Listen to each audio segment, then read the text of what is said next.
Our next guest is somebody who made her mark in real estate, and I don't like to say female, but I'm going to anyway, so suck it up. She's one of the first female real estate agents that really made a mark in what predominantly really was a male-dominated world. There were things that she came across that she needed to overcome being a female, and also being young. I mean, she was very young when she started in the industry, younger than all of us. And you know what? Probably somebody who always wanted to be in real estate, and we often don't, we rarely get that. We rarely get people sort of coming out of their teens and leaving school and saying, I'm going to be a real estate agent. We don't get it. We don't get people doing that, whereas our next speaker, that is exactly what she wanted to do.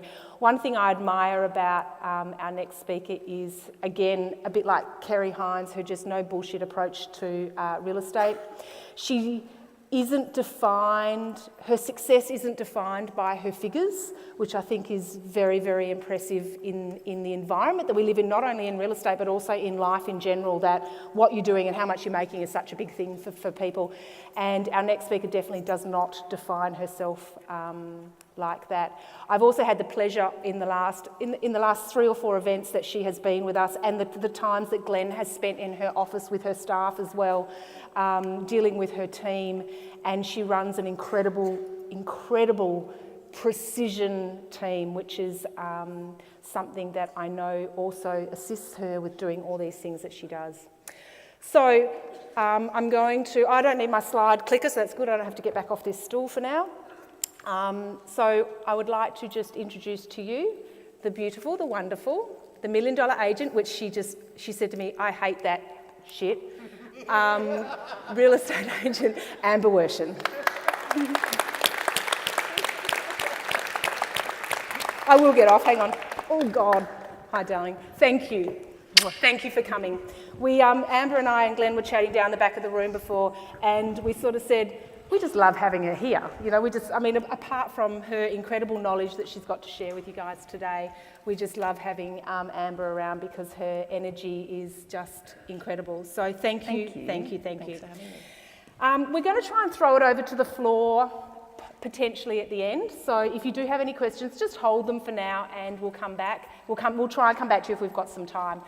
The first thing I wanted to sort of talk to you is, for those that don't know a lot about your history, so potentially those that have come from eastern states, just give us a quick rundown of where you were, so starting as a receptionist into where you are today.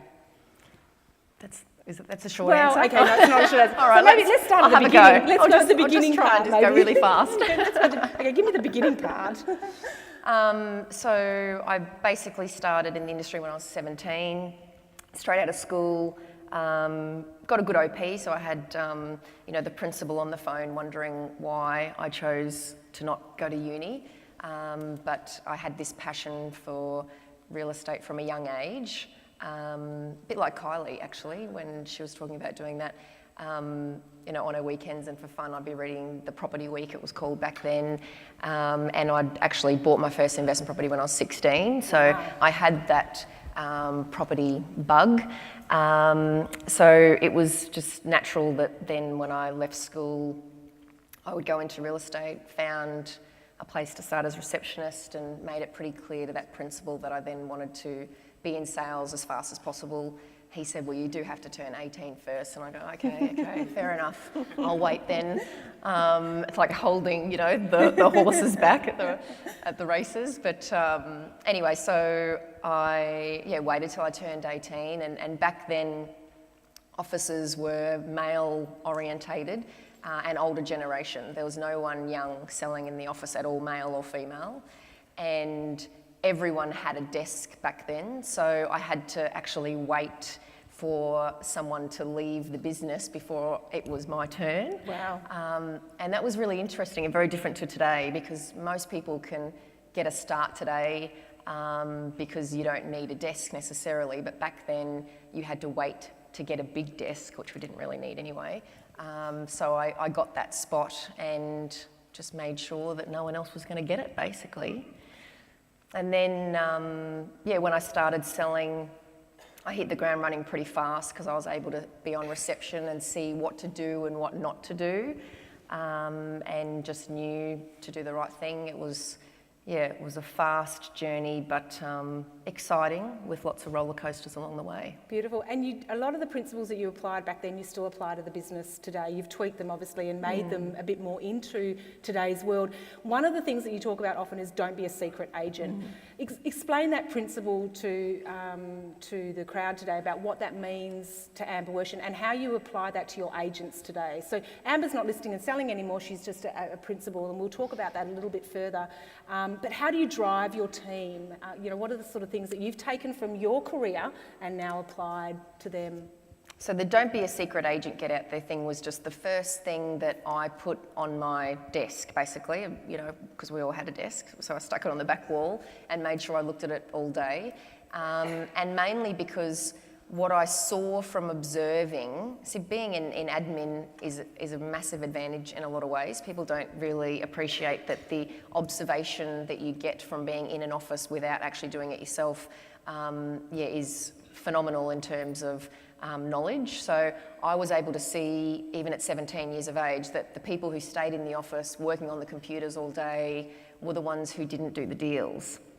So I just made sure that I didn't use a computer, and believe it or not, even being Gen Y, for the first 5 years or something, I basically didn't use a computer. Wow, that's incredible. So it was one extreme to the other, but that's how much I felt that technology was a distraction. Yeah. So instead of being on the computer, what were you doing? So what were some of the things that you hit the ground running doing? Just basically getting out there, whether it's door knocking or chatting to people, or on the phones, because I always felt that talk time, I used to call 8 till 8 talk time, was the dollar productive time. And if you weren't talking to someone, that's why I'm probably starting to lose my voice by now, because there's been a lot of talking over a lot of years, you use that time to talk. And if you're sitting there writing an email during those hours, I think that time should happen after hours. Sure. So do you think that one of what would be the biggest takeaway that you could give to a new real estate agent, and even just a real estate agent that may just have reached a level in their career where they're stagnant, so they're just sitting there and trying to break into that next level? What would be the biggest piece of prospecting? I know you have a real difference between prospecting and marketing, like you believe there's a big difference between Definitely. that sort of thing. So what do you find? Obviously you think it's prospecting in the beginning of stages of your career, and then it's marketing towards once you're established. So explain, in that prospecting section of a real estate agent's career, what would be a few of the biggest things? There's never any one thing that's going to give you 1,000 listings, but what would it be for you, do you think? I don't think it's as much of what you do, but the volume that you do it. Right. And I think there is a lot of procrastination in the industry, and a lot of people that, sort of try and overanalyze, I'm planning even. I'm a planner by nature, but prospecting just needs to be about the numbers. If you talk to enough people, the numbers just happen. And I never used to record my numbers because I knew that I was just busy. But then when we started getting people on the team, and I started to see that some of them would do better than others, and why, then I started to look at what I did. And even being a principal, there are times where I can email the team at 2:00 in the afternoon and say, I've just made 50 calls today, how many have you done? Yep. So even as a principal, I'm still doing meetings, I'm still making calls, just for different reasons and on a different level. Yeah, sure. So you think the evolution from prospecting to marketing, do you think there's a big step there, or do you think it's just the way that you do it? So the way that you do your prospecting, so you change as you move through, as you evolve as a real estate agent? Yeah, so just to keep it basic, your prospecting initially when you start is the calls and door knocks, etc. And then I don't believe there's a lot to do marketing-wise until you've actually got sales. So then you move to marketing your success, marketing the properties that you've got listed, marketing yourself, etc. And then as you progress and you've got enough pipeline sellers, your prospecting becomes your database. Sure. And I know that you... That coupled with the profile. Yeah, absolutely. And I know that you're a big advocate also of making sure that your agents promote their successes. So instead of just doing, you know, I'm a professional, ethical real estate agent, you actually, you encourage them to make sure that they promote their successes. What's the thinking behind that? So where has that sort of come from you? Is that experience or? Well, it's different if it's an on-site auction and all the neighbours have seen, you know, the wonderful result that you've done. But on a normal private treaty, it's a secret sale unless you promote it. So it comes back to the secret, you know, thing. The secret agent thing. Yeah, don't be a secret agent. So tell everyone. Yeah. Yeah. And branding, how important are you seeing branding? Have you seen that evolve from your early days in real estate versus to where we are now? Personal branding of a real estate agent, has that changed out there in the marketplace that you're experiencing? No, I think it's just as important, probably the pressure is to be and do it even more professional than ever. Yeah, okay. And look, we've got a few principals in the room today as well, and one of the questions, I did put it out there and ask a few of the girls what sort of questions they want, and Kelly Qualtrough came back to me with a few questions, and there's a few other principals in the room as well.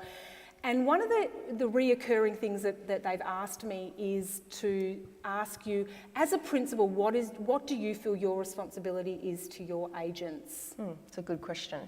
I constantly feel that it's my position to provide value, and that value is in terms of training, tools, marketing, profiling, premises, support, mentorship, etc. It's everything. So I think that really, in an ideal world, I just want my agents to be able to think all I need to do is the business. Sure. And did that sort of, was that pressure of getting more and more agents what led you to move from being a selling agent to a principal? How did that sort of look in your world? Like, did you just sort of wake up one day and go, oh God, I can't sell anymore, I need to be a principal? Was it, and this is probably a stupid question to ask you, was it a planned thing? Because yes, it's a plan. It's I'm a planner. You're a planner. planner. So tell us, just give us, because I know we've got a lot of new principals, we've got a lot of you know, people that have been principals for a while as well. When did you find you needed to make that switch? So to take a step back to the journey, I only got to when I was an agent. So whilst I was that was at a Ray White office, whilst I was at Ray White, I actually built a team of 20 people underneath me as an independent contractor there. And so I had agents and admin and marketing people, everyone, PA, etc. And during that time, I was there for 8 years, I was delegating the sellers that I could. And the sellers who said it must be you, or it was an auction, which is, you know, a little bit of a different beast, I would sort of look after those and appoint someone else in the team to look after the others. But when, you know, we sort of outgrew our office and decided to go independent, was when I just made the decision overnight. Yeah, okay. As in, when we move, that's it. Yeah, it's going to be, you'll stop selling. Yeah. Do you regret that? There's the odd. Yeah. I probably was a little bit too, like, I am someone that is black and white. Yep. So I remember saying no to a $4 million listing that later I went, am I crazy? Because they wanted to list it with you, but yeah, you said and I no sent someone else. Yeah, right. And they're like, well, no, we're not going to give our $4 million listing to someone that hasn't actually been here very long.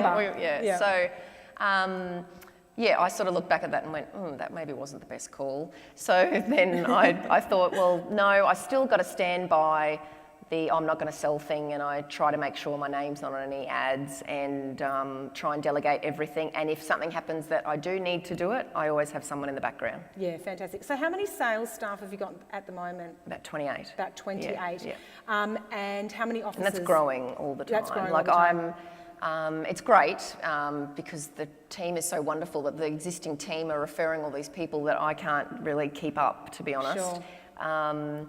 And we're at the point where, I have to have a strategy for not bringing in as many people rather than how to bring them in. Yeah. So, and this is a question that you and I haven't spoken about previously, but what do you look for? So if you've got a group of 5 agents or 5 people that want to come and join Amber Worsham, what do you look for? They've got to be a good person. Okay. First and foremost, because I'm at that point now where it's been 16 years and I don't want to work with someone that's not. Fair enough. So, they've got to be a good person, and there's got to be likability, and they've got to have a commitment to service. Okay, so they would be the 3 key things? It doesn't matter if they don't want to make a lot of or- money, or they don't want to do that, or whatever. All that part doesn't bother me, as long as they look after who they've got and they represent the brand well. Yeah, and they represent the brand well. Yeah. So if you have an underperforming agent, do you bring them in for more mentoring? How do you define underperforming? Good question. How do I define? Probably not reaching the goal that they've set. But is that a financial goal, or is that another goal? Well, let's go with. Well, sorry. Look at this, huh? Jesus. I'm supposed to be the one answering, not asking the questions. So how do? This is not pre-planned, obviously. If I was working for you and I'd set myself some goals, financial goals, or even personal goals, and I wasn't reaching it, are you expecting me to come and talk to you about it, or are you monitoring that and you're going to not drag me in because that's a negative connotation, but what do you do with that?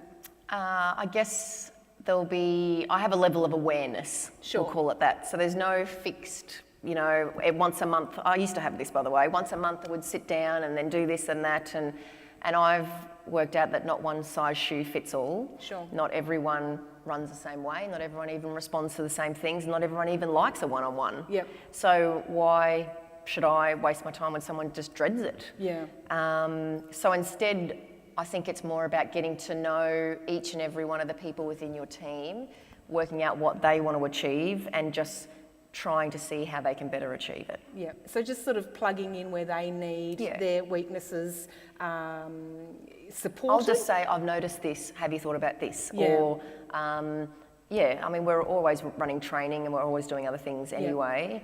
And we've got teams, so I don't, I'm not the only one sort of looking after all those people. Sure. There are people within teams, and then I'll chat to the lead agent or the team leader about the other people in their team. Yeah, okay. Yeah. That's good. So another question that sort of came up as well from a couple of our attendees was, you are, and I don't like to say driven, but you're you're passionate, I suppose you're driven, but for want of a better word. Yeah. What happens when Amber Wershen loses her mojo? What does she do? What does she do to realign herself? Because we all fall off the alignment at times, whether that's pressure, whether that's busyness, whatever that may be, illness or whatever. How does Amber Wershen sort of bring herself back into that line to continue? I don't really lose my mojo, and that's No, going to sound really terrible. No, that's because fair I'm enough. not an arrogant person, Sure. and I hope my team doesn't think I am either.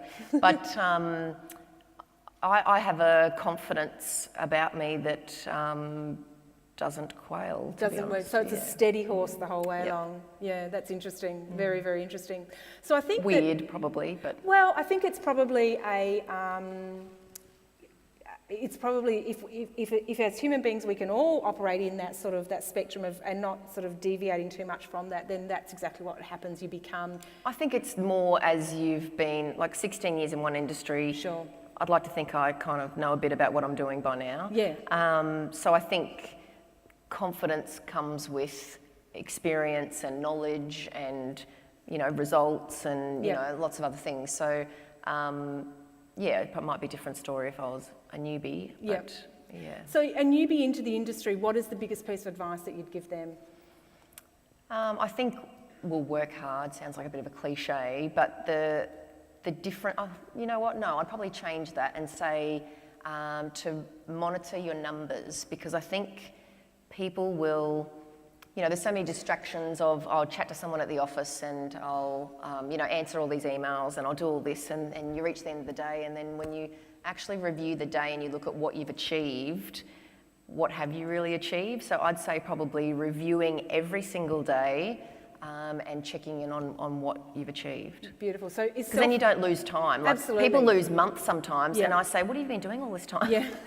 And they go, "I've been doing this," and I'm like, "For months." Yeah. Like, you need to have been doing more than that for that Absolutely. time. So, I try to encourage them to, monitor daily, self-accountability, planning and monitoring. And talking to people. I do it every day. I still look back and go, how could this day have been better? Absolutely. Self-reflection, I think, Yeah. is it? And that was And going to then be my next if I don't question. like it, I'll change it. Yeah, that was going to Yeah. be my next question. How often are you still self-reflecting? Because I know it's something that you all did the in your time. early days. Yeah. So you look back over the day, how I could have done this better? Like, Yes. are you What harsh else on I could yourself? have given to someone else Sure. to do?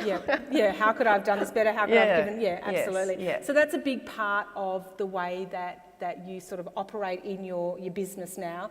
Do you That's an organic growth, I think. organic then. growth? Yeah. So do you impart that on your staff as well? Do you? I mean, I know you It's up wouldn't to them. expect to. It's up to them to do Absolutely. it. Yeah. It's not something that I say you have to do this day. Sure. But in saying that, they've got an ideal week that I recommend, and it has, review the day and plan the day, at the end of each day. So I still do it today. Yeah. So 28 staff, very. There's 40 something in total. 40 something. So 28 sales staff, which is a the rest big is like property management, money, admin, etc. Yep. So how have you kept? Because I know your staff turnover rate is very, very low. Like your staff. Very lucky. Very, very lucky. Very, very low. But in my opinion, that comes from the top.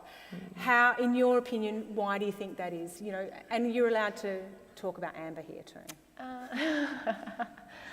I think as time's gotten on, it's interesting. I used to define my success by how much I sold. So things have changed a lot. I think we're told to do that. I think that's that's right. And at 18 years of age, with not much money, it was. And I think as time evolves and I've grown older and I've had a couple of kids and got married and the whole thing, I think you just reevaluate your priorities and. That probably helps me be a better leader, I believe. Yeah, and I know you have a pretty structured day. Still, you have a very, very I fit a baby day. in there, That's so right. it's so pretty you important. Fit the baby in there and everything like that. Do you think that's been one of the biggest successes in being able to be a business owner, a real estate agent, a mum of young children, and a wife as well? Definitely. Has a structured day. And I'm obsessed with it. Well, that's what I was going to say. Obsessed with routine. How obsessed My with kids routine? have to be obsessed with routine. My husband hates it. So he's like the one, I'll just throw everything out for you, to keep it all real, and that's fine, but I still try and keep my plans. So you stick with the routine, so you believe that routine is one of the biggest things that you can, And I think, Jodie, you would probably agree with that too, Dale, wouldn't you, that routine is probably a big thing, especially when you've got kids as well, because... It's even more important More important. And like Jode's, are the kids on board? Because I think that's a really powerful thing. Oh, my son thought my full name was Amber Worsham Property before he knew it was Amber McHugh or Amber Worsham. So yeah. So I'd say they grow up with it, don't they? I've got a 20-year-old, and the poor kid is like these real estate his entire life. So I understand that as well. But they're still young, so I don't know if they really understand yet. They'll get there. Yeah. They'll know what a listing is as a sale. They'll know what a listing presentation when you're, is pretty I quick. think when my son was 3, he started to say, "Mummy, let's do a deal." And I'm like, all right, they're going to have good dialogue, these boys. Yeah, that's good. That's some good dialogue. All that time in the womb, hearing all the calls, and all that time, at home. Yeah. So tell me, what's the future looking like? You're obviously in a place right now where you've always been very comfortable where you are. I don't think you've ever. It's not within your personality that you would be. True. Somewhere in an environment where you're not comfortable. What's the future looking like? Where are you? Because you're still only young. More of the same, really. You're still only More young, of the right? same. Yeah, I'm loving it. Yeah. I mean, I'm loving it just as much as ever. Yeah. There's new challenges and new passions and new highs today, and I think we're also blessed to be in this industry because it just offers so much and so much diversity. I love it. Yeah. And do you think? How do you see the landscape changing within the next 10 years? Do you see? I have no fears of anything. I have no fears of the private sales and the online stuff and anything. I just believe if you truly deliver value, you'll have nothing to fear. Yeah, absolutely. I agree. So, how are we going for time? We're over. We're done. I spoke too long. Did we? Oh, you naughty buggers. So, do we have time for one question from the audience? One. Okay. So we've got one question. Does anybody have any questions? Anyone. Yeah, no pressure. I mean, we may have answered them all, so there may not be any, but does anybody have any questions at all for Amber? Just one. Go. Stand up, honey. Can you name one strong strategy that you used for recruitment when you first left from a big brand of Ray White over to Amber, or Amber was a big name anyway? Yeah, good question. Remembering that I had a team of 20 already, so from day one, this is my advice to anyone that wants to go out on their own. Everyone's different, but I would try and be in an environment where you can create the team before you go, because then you hit the ground running with a bang, rather than when you open up an office and you have all those other new challenges and then you also want to be recruiting, it's a risk.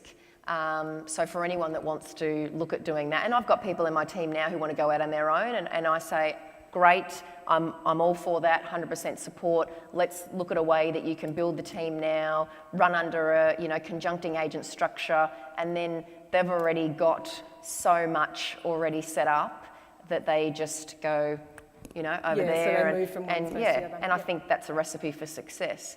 In terms of recruitment, I've never really had the time to spend, when I've thought, now we need to focus on that, every time I've said that, so I need to, be careful what you wish for sometimes, I've then ended up, just getting so busy with people approaching us or, what have you, people relocating, etc., that I've never really had to make a conscious effort, to be honest. But if I did want to, I would run career nights, and do things like that are putting you out there. Interesting. Beautiful. Anybody else got a quick one? Yes. You talk about structured week. What's within that? Like It's changed a lot today to what it was, obviously. So just, basically speaking now, I try to do calls, admin, etc. in the mornings, and then appointments all afternoon, because I try and be home by 5:30 now. It's a big different world. And then if I am having to help someone close a deal or even do a deal myself, I do that after 7:30 at night, because again, it depends on what's happening in your own life, but for me 5:30 to 7:30 is like my precious family time. And my husband would really get over it if I wasn't there to help put the kids down every night. Very good. So, Amber Worsham, Thank you. thank you so much, Dale. We really appreciate it. We love having you Thank you. on our stage and sharing everything with everybody, so thank you so much.